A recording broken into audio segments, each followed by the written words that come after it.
Facebook live हूँ, YouTube live हूँ या इंस्टाग्राम पर लाइव हूँ और नेटवर्क इशू है तो नहीं चीज़ें हो पाएंगी, तो इसलिए मैं प्रॉपर वीडियो भी बना लेती हूँ और उसको मैं अगेन पोस्ट कर देती हूँ, जिससे आप लोग सारी चीज़ें सुन लीजिए और उस चीज़ को फॉलो करिए।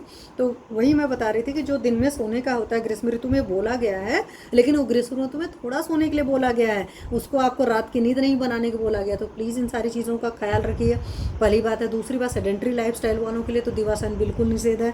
तो आजकल मेजॉरिटी लोग की सेडेंट्री लाइफ है, क्योंकि हर कोई ऑफिस में बैठकर काम कर रहा है। फिजिकल लेबर बहुत कम लोग कर रहे हैं, बहुत कम प्रोफेशन में फिजिकल लेबर रह गया। मेजॉरिटी लोग चाहे सुपरवाइजर का काम कर रहे हैं, चाहे पढ़े लिखे वाला वर्ग है, मेजॉरिटी उस तरीके से लोग, कोई भी इंसान भी ऐसा नहीं है जो बहुत ज़्यादा फिजिकल लेबर कर रहा है। तो फिजिकल लेबर करना बहुत ज़रूरी है। एटलीस्ट इतना तो फिजिकल लेबर करिए कि रोज़ एक बार इतना तो पसीना हो जाए कि कपड़े को निचोड़ करके कर सके। जैसे खेलने कूदने वाला था, एज के हिसाब से आप खेलने कूदने का भी चयन कर सकते हैं, है ना। ऐसा नहीं है आज मैंने बोल दिया आपकी बॉडी में फ्लेक्सिबिलिटी कुछ नहीं, रैकेट उठाया और पता चला खेलना शुरू कर दिया, है ना। इस तरह का नहीं है अपना। और हमेशा हर चीज़ इस पर भी ले रखा है कि व्यायाम वगैरह भी जब करना शुरू करते हैं तो धीरे धीरे करते हैं। इसीलिए जब योगा आसन में आते हैं तो बोलते नहीं, एंटी रोमेटिक ग्रुप आप कर रहे हो तो पहले 1 महीने दोनों टाइम करो, 15 मिनट लगता है। फिर सेकेंड मंथ आपने साथ में एब्डोमिनल ग्रुप ऐड किया तो उससे आपका पैरों पर भी काफ़ी अच्छा काम होता है, एब्डोमिनल पर भी काफ़ी बढ़िया काम होता है। फिर थर्ड मंथ में आप एनर्जी ब्लॉक या एनर्जी एक्सचेंज वाला है, फिर ये 3 जब कर लेते हैं दे हार्डली टेक 45 मिनट।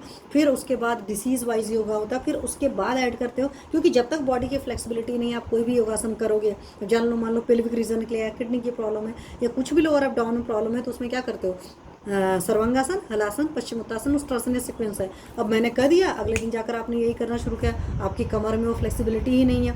तो पता चला उसके बाद बोल रहे मैम आपकी, ने तो बोल दिया था, मैंने कर रही थी, मेरे तो कमर ही दुख रही है, मेरे तो ये प्रॉब्लम हो गई, मेरे तो वो प्रॉब्लम हो गई। क्यों प्रॉब्लम हो गई?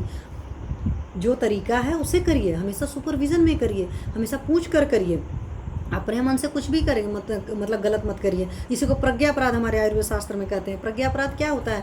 आपको जब जो चीज़ सही से नहीं पता है, वो जा करके जिस विधा का जो मास्टर है, कोई योगा ट्रेनर है, कोई चिकित्सक है, कोई कुछ है, उससे जा करके पूछिए और फिर उसके सुपरविजन में करिए। और जब वो बोल देंगे नहीं अब आप अकेले करने के लिए स्वतंत्र हैं, आपको इतना आता है, तब जाकर आप खुद से करिए, है ना। और तब पर भी अलर्ट होकर करिए। कई बार मैंने देखा ओल्ड एज की लेडीज़ होती हैं, जब उनसे कराना शुरू करो तो कुछ आसन हो बहुत ज़्यादा सांस में उल्टे पुल्टे तरीके से कर सकते हैं। योगा मूवमेंट्स कभी भी, योग के आसन कभी भी जर्की नहीं होते हैं। अगर कोई भी मूवमेंट जर्की कर रहे हो तो बॉडी के साथ नुकसान कर रहे हो, बॉडी के साथ अन्याय कर रहे हो। हमेशा स्लो मूवमेंट करिए, धीरे धीरे करिए, अंदर से चीज़ें हिलनी डुलनी चाहिए। और धीरे धीरे करते करते कब वो फ्लेक्सिबिलिटी उस लेवल पर आ जाएगी आपको पता नहीं चलेगा, पहली बात।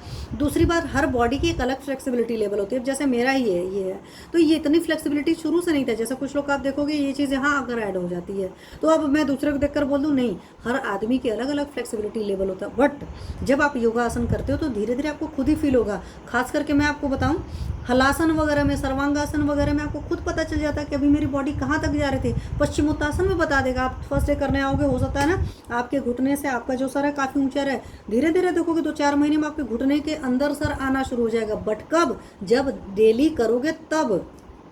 और ज़बरदस्ती कुछ भी नहीं करना, ज़बरदस्ती करोगे नेक रीजन में प्रॉब्लम आ जाएगी। नेक की स्टिफनेस क्यों हो रही है? एंटी रोमेटिक ग्रुप में ना बहुत छोटा सा योगा के हार्डली 3-4 स्टेप हैं, आप डेली करिए। और खाने पीने का ख्याल रखिए। खाने पीने का ख्याल रखने का मतलब सिंपल सा होता है कि आप वही खाइए जो आपको पचता है, हल्की चीज़ें खाइए। नॉनवेज का हमारे आयुर्वेद शास्त्र कहता है अगर आपकी अग्नि मंद है तो नॉनवेज का सूप लीजिए। लेकिन हम तो क्या करेंगे, पूरी बोटी खाना है, हमें तो भारी भारी चीज़ें खानी है, हमें तो राजमा खाना, काबुली चने खाना, गढ़ी खाना, दही खाना, पनीर खाना। और ऊपर से क्या होता है, वो तो है ही, उसको जिस हिसाब से गार्निशिंग होती है, हाउ यू प्रिपेयर इट, उसमें और भी सारा कचरा डाल देते हैं। जो जितने विरुद्ध आहार हैं, विरुद्ध आहार पर भी ऑलरेडी सेशन लेकर रखा है कि किस चीज़ को कैसे नहीं खाया जाता है। तो आप क्या करते हो, 2-2 3-3 गलतियां करते हो। मान लो इसके साथ नहीं मिलाना, वो मिलाएंगे, इसमें तीसरी चीज़ को नहीं डालना, उसका बनाने का क्या तरीका है। मतलब हम लोगों ने इतना कचरा करके रखा है ना, जैसे कहते हैं ना कि खाने में वो क्रिएटिविटी डाल दिया है कि पता नहीं क्या, बस ये भी डाल दो, वो भी डाल दो, बस वो कर लो। खाना जितना तरीके से खाएंगे, जो नेचुरल है, जो आपके 6-7 पीढ़ियों से, पुश्तों से खाई जा रही थी, जितना सही चीज़ें हैं, जिसमें जो मिलाया जाता था, जो पुराना इंडियन कुजीन था वो सही था। जो आजकल अंग्रेज़ों को चक्कर में ना, मैंने देखा लोग आइसक्रीम के ऊपर भी कुछ लगाकर उसको कढ़ाई में तल करके खा रहे हैं। मतलब what the nonsense is this. तो जब इस तरीके से उल्टे पुल्टे तरीके से और इतने एक्सपेरिमेंट जानते हो क्यों करने जरूरत पड़ी है?